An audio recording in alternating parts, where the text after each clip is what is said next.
Hello everyone, स्वागत है आपका हमारे चैनल में। आज हम एक्सेल के बेसिक फार्मूलाज को देखेंगे एंड उसको किस तरह से हम लोग यूज़ करते हैं वो हम लोग आज अपने ट्यूटोरियल में देखेंगे। तो बिना टाइम गवाए, बिना टाइम वेस्ट किए हम लोग स्टार्ट करते हैं। सो एक्सेल के अंदर फार्मूलाज में आपका जो पहला टैब होता है ऑटो सम में, जब आप ऑटो सम पे क्लिक करते हो तो यहाँ पे कुछ फार्मूलाज दिए हुए हैं। ये बेसिक फार्मूलाज हैं जो रेगुलर मोड पे यूज़ किए जाते हैं। तो पहला जो ऑप्शन दिया हुआ है वो दिया हुआ है सम। सम मतलब किसी भी नंबर्स का अगर आपको टोटल करना है तो उसके लिए हम लोग सम ऑप्शन या सम फॉर्मूला का यूज करते हैं। तो आप दो तरीके से फॉर्मूलाज का यूज कर सकते हैं एक्सेल के अंदर। एक, तो आप डायरेक्टली उस फॉर्मूलाज के टैब पे क्लिक करके, ऑटो सम पे क्लिक करके यहाँ पे सम ऑप्शन पे क्लिक करेंगे तो ऑटोमेटिक आपका वो फॉर्मूला यहाँ पे शो होगा। एंड बाय डिफॉल्ट आपके यहाँ पे जो नंबर्स है या जिस नंबर्स को आपको टोटल करना है उस नंबर्स को बाय डिफॉल्ट वो कैप्चर कर लेगा। तो equal to some D2 to S2, ये बाय डिफॉल्ट सेलेक्ट किया हुआ है। मैं यहाँ पे एंटर प्रेस करता हूं तो ये ऑलरेडी यहाँ पे आपको टोटल इसका शो करेगा। बट अगर आपको मैनुअल तरीके से करना है तो आप मैनुअल फॉर्मूला यूज कर सकते हैं। Equal to sum, bracket open, उसके बाद आपको नंबर्स पुट ऑन करना पड़ेगा, कौन से कॉलम में और कौन सी रोज का आपको टोटल करना है या वो रेंज क्या है। ठीक है, उस रेंज को आपको आइडेंटिफाई करना पड़ेगा, उस रेंज को आपको मेंशन करना पड़ेगा यहाँ पे। तो same D3 to D, sorry, H3, bracket close, और यहाँ पे मैं एंटर प्रेस करता हूँ। तो यहाँ पे आपको ये मैनुअल तरीका है, मैनुअल तरीके से आप इसको एंटर कर सकते हो। फॉर्मूला दोनों ही सेम होता है। अब आपको हर फॉर्मूला के लिए, या जो आप फॉर्मूला यहाँ पे आपने जो सम का फॉर्मूला यूज किया हुआ है, तो हर सेल में आपको यूज करने की जरूरत नहीं है। आप इसको यहाँ से डायरेक्टली ड्रैग कर सकते हो तो बाय डिफॉल्ट या ऑटोमेटिकली आपके बाकी के जो नंबर्स है, बाकी के जो टोटल्स है, वो खुद ब खुद ऑटोमेटिक वो कैलकुलेट कर लेगा। तो मैं यहाँ पे क्लिक करता हूँ 304 पर, या आप नीचे वाले ऑप्शन को मैं क्लिक करता हूँ 287 पर। यहाँ पे मैं ये जो पॉइंट दिख रहा है आपको, ठीक है, ये डॉट, यहाँ पे जब आप कर्सर लेके जाते हो तो ये प्लस की साइन जो है वो थिन हो जाती है।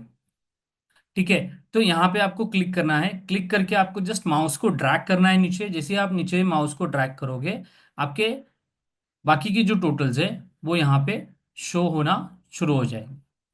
तो ये सम फॉर्मूला है गाइस। तो सम फॉर्मूला हम लोग इस तरीके से आप यहाँ पे यूज कर सकते हो, मैनुअली या फॉर्मूला टैब के अंदर जाकर ऑटो सम में सम ऑप्शन। सेकेंड ऑप्शन जो है, सेकेंड फॉर्मूला आप बोल सकते हो, वो है मिनिमम का। अब मिनिमम ऑप्शन हम लोग किस लिए यूज करते हैं? मिनिमम ऑप्शन हम लोग यूज करते हैं कि अगर आपको आइडेंटिफाई करना है कि इन पांच सब्जेक्ट्स में से सबसे कम नंबर कौन से सब्जेक्ट में है, या सबसे कम नंबर, सबसे कम नंबर कौन सा है। ठीक है, तो उसके लिए हम लोग मिनिमम का फॉर्मूला यूज करते हैं। सो अगेन हम लोग फॉर्मूला ऑप्शन पे जाएंगे, ऑटो सम पे जाएंगे। यहाँ पे आपको MIN का एक ऑप्शन दिखेगा जो मिनिमम का फॉर्मूला है। जैसे आप मिनिमम के फॉर्मूले पे आप क्लिक करोगे, ये बाय डिफॉल्ट आपका equal to minimum D2 to I2 का सेल सेल रेंज इसने सेलेक्ट कर लिया है। अब टोटल का जो कॉलम है वो हम लोगों को यहाँ पे नहीं चाहिए, तो हम लोग इसको आई को क्या करेंगे, इसको हम लोग S2 कर देंगे एंड एंटर प्रेस करेंगे। तो सबसे मिनिमम नंबर जो है वो है 35। तो यहाँ पे आप देख सकते हो कि सब्जेक्ट वन में जो है वो सबसे मिनिमम नंबर है 35। तो यहाँ पे अगर आपको मैनुअल फॉर्मूला यूज करना है तो उसके लिए हम लोग टाइप करेंगे equal to MIN, bracket open, D3:H3, bracket close and enter. So यहाँ पे मिनिमम नंबर जो है वो है 45। तो यहाँ पे आपको 45 जो है वो मिनिमम नंबर दिखा रहा है। सेम चीज है गाइस, अगर आप इसको डायरेक्टली ड्रैग कर दो तो बाकी के भी जो मिनिमम नंबर्स है वो आपको डायरेक्टली यहाँ पे शो हो जाएंगे। तो हर सेल में से, हर ये पांच सेल में से, पांचों सब्जेक्ट्स में से जो भी कम नंबर्स होंगे वो कम नंबर्स जो है वो यहाँ पे आपको दिखाएंगे, जो मिनिमम नंबर्स होंगे वो नंबर्स आपको यहाँ पे दिखाएंगे। अब जो हाईएस्ट नंबर है, for example maximum, so maximum number अगर आपको आइडेंटिफाई करना है कि कितना ज्यादा मार्क्स या कितने मैक्सिमम नंबर्स उसको मिले हैं, तो वो मैक्सिमम नंबर के लिए हम लोग यूज करेंगे फॉर्मूलाज में सेम ऑप्शन, फॉर्मूला में जाएंगे, टैब में ऑटोसम पे जाएंगे, वहां पे आपको एक मैक्स का ऑप्शन दिखाई देगा। मैक्स के ऑप्शन पे जब आप क्लिक करोगे तो मैक्स के ऑप्शन पे क्लिक करने के बाद आपको वो मैक्स का फॉर्मूला वहां पे शो करेगा, equal to max D2 to J2। अब सेल रेंज जो है गाइस वो हम लोगों को वापस से उसको रिसेलेक्ट करना पड़ेगा। आप मैनुअली यहाँ पे पुट ऑन कर सकते हो H2, या फॉर एग्जाम्पल अगर यहाँ पे ये नहीं लेता है, ठीक है, तो आप डायरेक्टली भी यहाँ से सब्जेक्ट 1 से लेकर सब्जेक्ट 5 तक आप सेलेक्ट करो, तो ये बाय डिफॉल्ट जैसे ही आप यहाँ पे सेलेक्ट करोगे ये ऑटोमेटिक आपके रेंज को सेलेक्ट कर लेगा। और यहाँ पे जब आप एंटर प्रेस करोगे तो ये आपको मैक्सिमम नंबर जो है वो शो करेगा, कि मैक्सिमम नंबर जो है वो 85 है। मैनुअल फॉर्मूला इसका सेम है, equal to MAX max bracket open D3:H3 bracket close enter. तो ये 75 मैक्सिमम नंबर है। अगेन सेम चीज करेंगे हम लोग, और जो है वो यहाँ पे ड्रैग कर लेंगे इसको, तो बाकी के जो भी नंबर्स होंगे वो आपके डायरेक्टली यहाँ पे शो होना शुरू हो जाएंगे। अब आपको आइडेंटिफाई करना है कि इसका एवरेज क्या है, ठीक है।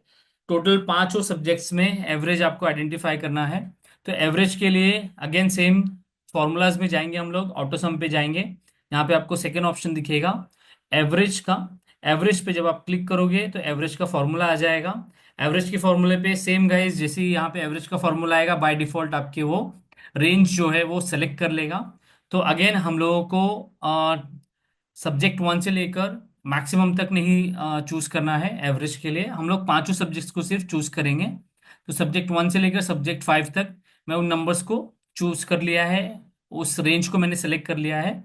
मैं यहाँ पे एंटर प्रेस करता हूँ तो यहाँ पे आपको उसका एवरेज जो है वो यहाँ पे आपको शो करेगा। यहाँ पे मैनुअली करने के लिए अगेन आपको इक्वल टू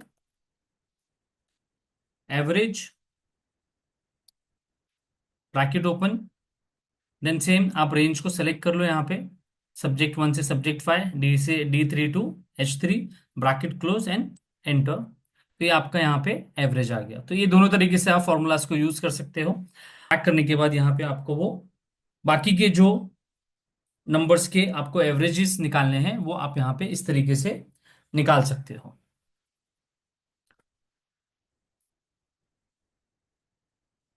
एक ऑप्शन और उसमें दिया हुआ है जो है काउंट नंबर्स। तो जब आपको नंबर्स काउंट करना है, ठीक है, कि पर्टिकुलर सेल के अंदर कितने नंबर्स लिखे हुए हैं, तो आप काउंट ऑप्शन यूज कर सकते हो। तो यहाँ पे मैं फॉर्मूलाज में जाता हूँ, ऑटो सम पे जाता हूँ, यहाँ पे मैं काउंट नंबर्स पे क्लिक करता हूँ। अभी काउंट नंबर्स आपको कहाँ से कहाँ तक करना है, ठीक है। तो अगेन मैं सेम सब्जेक्ट 1 से लेकर सब्जेक्ट 5 तक चूज करता हूँ और यहाँ पे मैं एंटर प्रेस करता हूँ। तो टोटल आपको बताएगा कि ये 5 सब्जेक्ट्स से। समटाइम्स ऐसा होता है कि हम लोगों ने अगर गलती कर दी हो या टोटल इंक्लूड कर लिया हो, तो वो भी आपको यहाँ पे दिखाएगा। अगर मैं यहाँ पे रेंज इसका बाय डिफॉल्ट गलत से चूज कर लेता हूँ, ठीक है, तो और यहाँ पे सॉरी मैं इसको चूज करता हूँ, इसका जो रेंज है वो वापस से मैं चूज कर लेता हूँ एंड इसको मैं यहाँ पे एंटर प्रेस करता हूँ, तो गाइज आपको दिखेगा कि काउंट जो है वो टोटल 6 का दिखा रहा है, ठीक है। तो हर सेल में अगर आपके जो भी सेल में जो वर्ड्स या जो कैरेक्टर्स या नंबर्स लिखे हुए हैं, आपको काउंट करना है कितने सेल्स में आपने नंबर्स लिखा हुआ है, तो वो आपको यहाँ पे दिखाएगा काउंट। मैं यहाँ से एक सब्जेक्ट में से नंबर्स डिलीट कर देता हूँ ताकि आपको समझ में आए, ठीक है। तो आप देखोगे कि उसने जो काउंट है वो 5 कर दिया है। वो 5 इसलिए कर दिया क्योंकि एक सेल जो है वो ब्लैंक है। तो ये उसी सेल के काउंट्स को काउंट करता है जिस सेल के अंदर आपने एंट्री की है, नंबर्स लिखा है या सब्जेक्ट्स लिखा हुआ है या आपने टेक्स्ट एडिट किया हुआ है, तो उसी सेल को वो काउंट करता है। अगर मैं सब्जेक्ट 4 में से भी इसको डिलीट कर देता हूं एक, तो यहाँ पे अभी मुझे जो काउंट है वो 4 का दिखाएगा, ठीक है। तो इस तरीके से हम लोग काउंट ऑप्शन का यूज करते हैं। सेम इसको हम लोग ड्रैग करेंगे, तो यहाँ पे मैं क्लिक करता हूँ और यहाँ पे मैं ड्रैग कर देता हूँ, तो ये आपको टोटल काउंट यहाँ पे शो करेगा।